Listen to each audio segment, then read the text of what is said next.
ने शिवजी से ये प्रश्न किया है।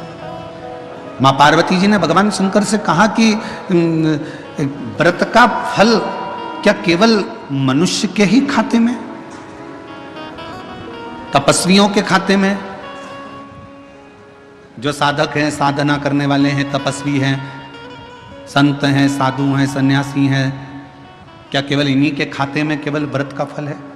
भगवान शंकर ने उत्तर दिया, नहीं पार्वती सुनो,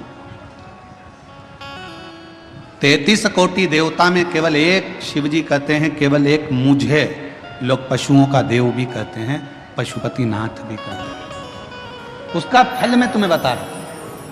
पार्वती, शिवरात्रि, प्रदोष,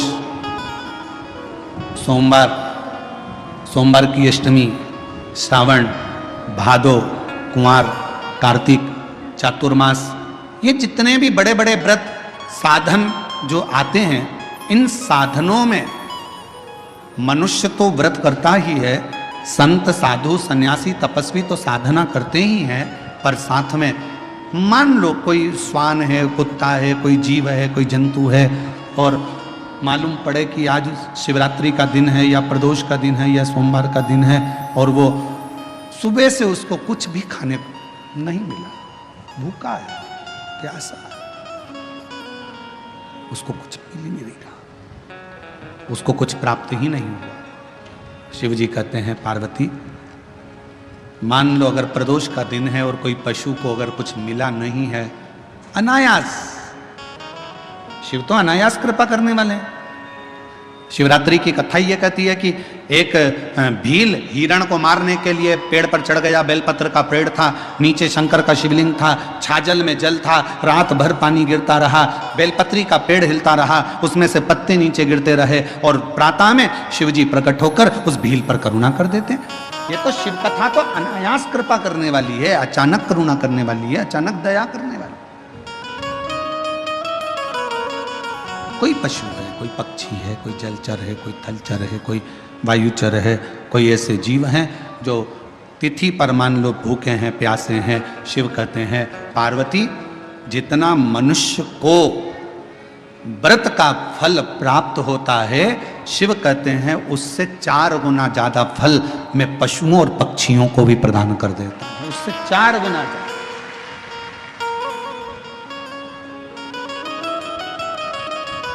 उसको पशुपति नाथ कहते हैं। चतुर्मास का समय था, एक संत शिव के अड़भंगे भक्त थे, एक पवित्र नदी के तट पर बैठकर भगवान शंकर की साधना, तप, आराधना शिव जी की करना प्रारंभ कर, पार्थिव शिवलिंग का निर्माण कर लेते, उन्हीं का पूजन करते, उन्हीं की अर्चना करते, उन्हीं की चाकरी करते। नदी के इस ओर संत सब तप, साधना, भजन, पूजन कर रहे हैं, और नदी के उस ओर एक परिवार रहता था जिसमें एक बालक रहता था जिसका नाम था शिवानंद। क्या नाम है बालक का? शिवानंद। और शिवानंद बालक रोज मां जब कपड़े धोने के लिए आती, वस्त्र धोने के लिए आती, नदी पर कोई स्नान करने के लिए आती, तो शिवानंद बालक सामने घाट पर बैठे हुए संत को तप करते हुए देखता, पार्थिव पूजन करते हुए देखता, तो उसके मन में भाव जागृत हो गया कि एक बार मैं संत का दर्शन करता। और मैंने तेरे ही भरोसे बाबा, तेरे ही भरोसे हवा बिच उड़ती जावागी, बाबा डोर तो छड़ी ना कटी जावागी, भोले मैं तेरी वतन, शंभू मैं तेरी वतन हवा। शिवानंद बालक ने नौका ली,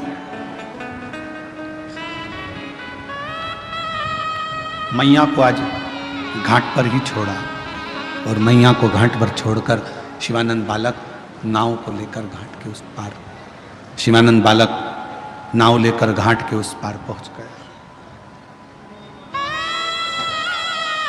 संत बैठे थे, शिव की आराधना कर रहे थे, शंकर का तप कर रहे थे, साधना में लगे हुए थे, शिव की भक्ति कर रहे थे। देखा, बहुत देर तक बैठा रहा। थोड़ी देर बाद उसने संत के चरणों को प्रणाम किया, पूछा, कौन हो बालक तुम, कहां से आए हो, कहां रहते हो? बालक ने कहा, मैं नदी के उस पार रहता हूं और मेरा नाम शिवानंद है। आपको आराधना करते हुए देखकर मेरा मन करा कि एक बार मैं आपको प्रणाम कर करा। नमन किया, चले गया। अब तो शिवानंद का रोज का नियम बन गया। शिवानंद रोज उधर जाता, उधर से फिर इधर आता, फिर उधर जाता, फिर इधर आता। एक दिन शिवानंद ने अपनी माता को प्रणाम कर कर कहा, माँ मेरा मन है, चातुर्मास का समय चल रहा है, 4 महीने चल रहे हैं, मेरा दिल करता है माँ कि मैं वो संत जो घाट के उस पार है ना, उसकी सेवा करना चाहता हूं, मैं संत की सेवा करना चाहता हूं। ठीक है, माँ ने आज्ञा कर दी। बेटा शिवानंद संत के पास चला गया। संत दिन रात अपनी मस्ती में शिव स्मरण में लगे रहते थे। श्री शिवाय नमस्तुभ्यं, श्री शिवाय नमस्तुभ्यं, श्री शिवाय नमस्तुभ्यं, श्री शिवाय नमस्तुभ्यं, श्री शिवाय नमस्तुभ्यं, श्री शिवाय नमस्तुभ्यं, श्री शिवाय नमस्तुभ्यं, श्री शिवाय नमस्तुभ्यं। संत बैठे, शिवानंद बालक भी भगवान शिव की आराधना में डूबा रहता, भक्ति में। एक दिन शिवानंद बालक बेलपत्र के कुछ पत्र लेकर आ गया।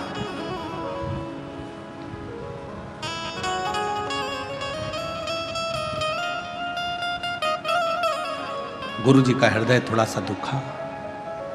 पूछा, तुम बेलपत्र के पत्ते लेकर आए हो, क्या तुमने बेलपत्र के पत्र को मंत्र दिया है? क्या तुमने बेलपत्र के पत्र को लाने के लिए निमंत्रण दिया है? शिवानंद बालक बोला कि मैंने ना तो कोई पत्र दिया, ना कोई मैंने मंत्र दिया और ना कोई मैंने निमंत्रण दिया। बेलपत्र के पत्र को तोड़ने से पहले एक नियम है कि बेलपत्र के पत्र को वृक्ष से जब तोड़ा जाता है तो सबसे पहले उसको मंत्र दिया जाता है। क्या कहा जाता है? ओम नमः शिवाय। बेलपत्र के पत्र को पेड़ पे से जब तोड़ा जाता है तो ओम नमः शिवाय का नाद किया जाता है। और बेलपत्र के पत्र में,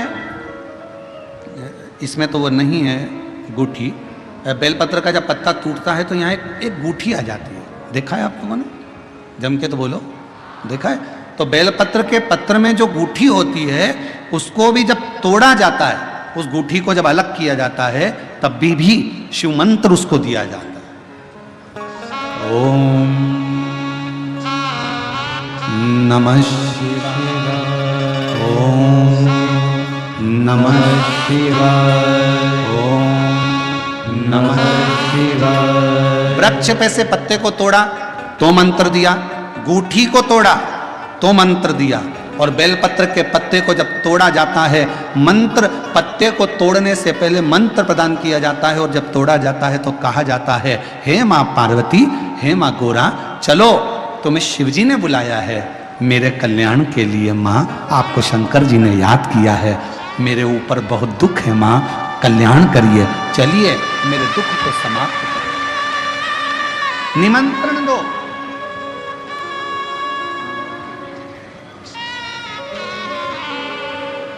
पहले नंबर पर क्या देना है बेलपत्र के पत्र को तोड़ने से पहले? जम के बोलो, मंत्र। दूसरे नंबर पर क्या देना है बेलपत्र के पत्र को चलने का? जम के बोलो, निमंत्रण।